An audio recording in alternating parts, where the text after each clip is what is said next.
Thanks for coming back to Stopping Time. This is the same unit you were just looking at, and the horn was repainted, repinstriped,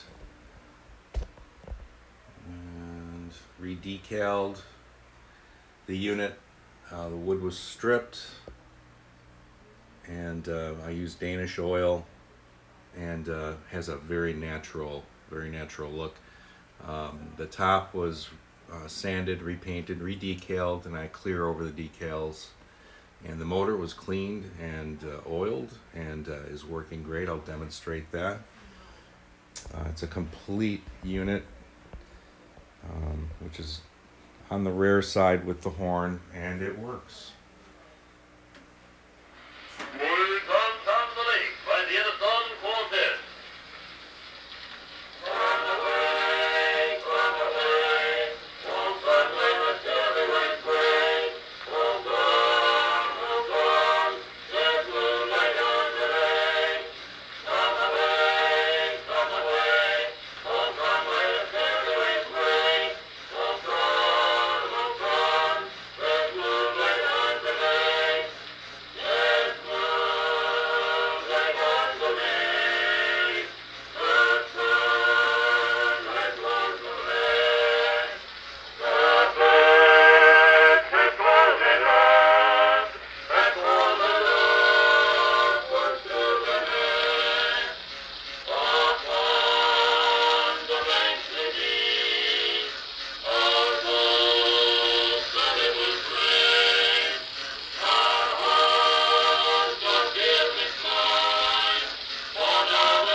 So thanks for coming back to Stopping Time.